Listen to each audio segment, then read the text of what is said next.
نحمده ونصلي على رسوله الكريم اما بعد فاعوذ بالله من الشيطان الرجيم بسم الله الرحمن الرحيم رب اشرح لي صدري ويسر لي امري واحلل عقدة من لساني يفقهوا قولي۔ ہمارا آج کا موضوع ہے سمجھداری۔ الدارمی نے حضرت انس کے واسطہ سے نقل کیا ہے کہ رسول اللہ صلی اللہ علیہ وسلم نے فرمایا، المؤمن کیس فطن، مومن دانا اور سمجھدار ہوتا ہے، یعنی بے وقوف نہیں ہوتا، عقل مند ہوتا ہے۔ ایک اور حدیث میں ہے کہ اتقوا فراست المؤمن فانہ ینظر بنور اللہ، مومن کی ہوشیاری سے بچو کیونکہ وہ اللہ کے نور سے دیکھتا ہے۔ اس کا مطلب یہ نہیں کہ ہوشیاری اور سمجھداری کوئی نسلی یا گروہی صفت ہے، کہ کسی خاص قوم کو یا کسی خاص نسل کو یا کسی خاص خاندان کو زیادہ ملتی ہے اور دوسرے کو نہیں۔ تو یہ ایسی بات نہیں کہ کسی خاص گروہ کی صفت ہے جو ان تمام لوگوں میں پائی جاتی ہے جو اپنے آپ کو مومن کہیں، کہ مسلمان ہوتے ہی یا ایمان لاتے ہی آپ کے اندر یہ فراست آ جائے۔ یہ دراصل کسی گروہ کی خصوصیت نہیں بلکہ ایمان کی خصوصیت ہے۔ یعنی اگر آپ کے اندر ایمان ہوگا، تقوی ہوگا، اللہ کا ڈر ہوگا، تو خود بخود یہ فراست آ جائے گی۔ جس آدمی کے اندر حقیقی ایمان پیدا ہو جائے اس کے اندر وہی صفت آ جائے گی جس کا اوپر ذکر ہوا ہے۔ سمجھداری کیا ہے؟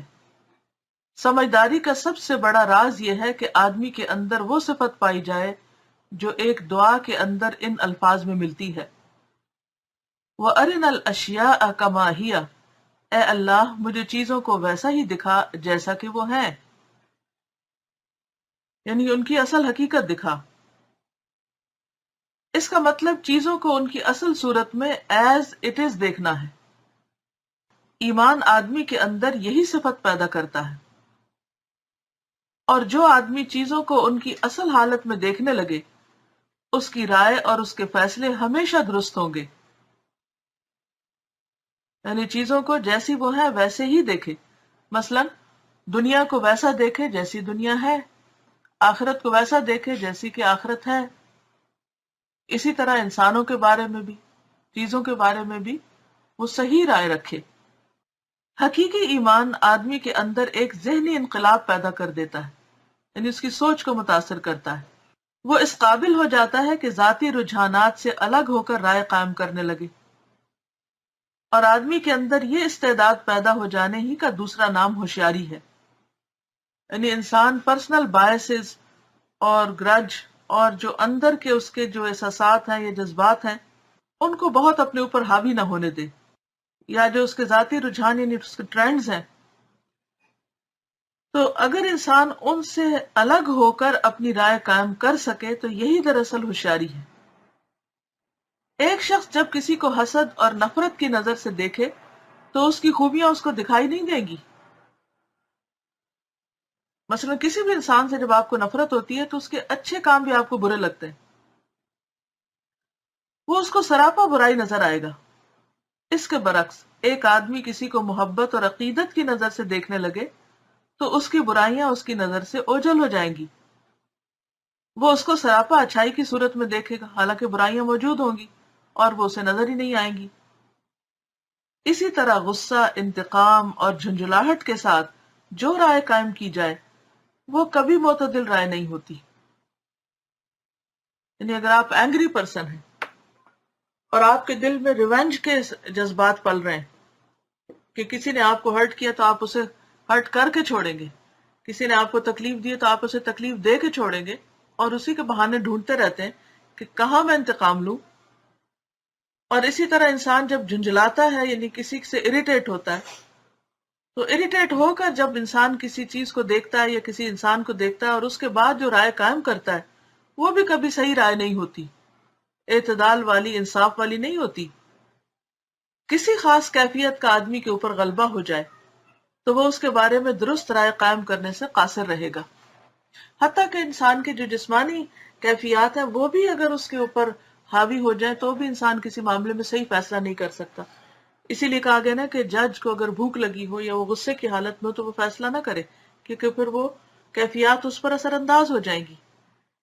اسی طرح اگر آپ شدید تھکے ہوئے ہیں یا آپ کو نیند آئی ہے یا آپ غصے کے عالم میں ہیں، تو کوئی آپ سے سمپل سیدھی سی چھوٹی سی بات بھی پوچھے گا تو آپ ایک دم پھٹ جائیں گے اور بلا ضروری باتیں کرنا شروع کر دیں گے، اور چھوٹی سی بات کا بتنگڑ بنا لیں گے اور اس کو اتنا بڑا ایشو بنا لیں گے، اور پھر وہ ہوگا تو کچھ نہیں، وہ غبارے کی ہوا نکل جائے تو کچھ بھی نظر نہیں آتا، لیکن پھر آپ اس کو پھلائے رکھیں گے۔ اسی لیے آپ دیکھیں کہ کئی لوگ پھولے ہی رہتے ہیں اور ان کا منہ بھی پھولا رہتا ہے، اور ان کے ہر وقت ان کے اندر ایک لاوا پکا رہتا ہے، اور وہ کبھی کسی پہ پھٹتے ہیں، کبھی کسی پہ، کبھی کسی کو ذلیل کرتے ہیں، کبھی کسی کو۔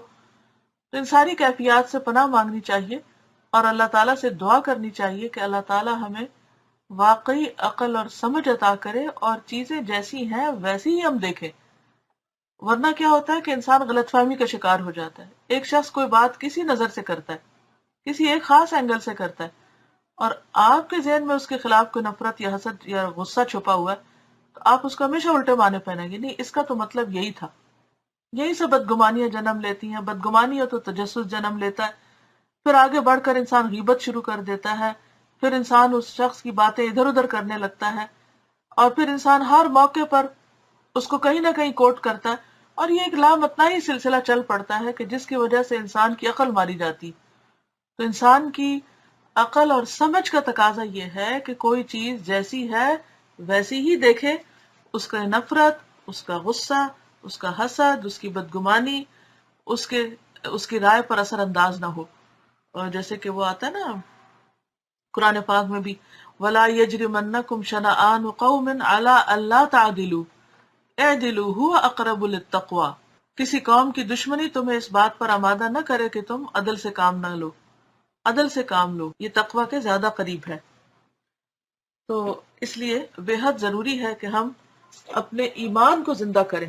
جب ایمان کمزور ہو جاتا ہے تو پھر اس طرح کی کیفیات پیدا ہوتی ہیں۔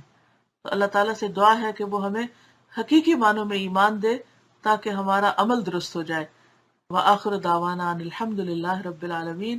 سبحانک اللہم وبحمدک، نشہد ان لا الہ الا انت، نستغفرک ونتوب الیک۔ السلام علیکم ورحمۃ اللہ وبرکاتہ۔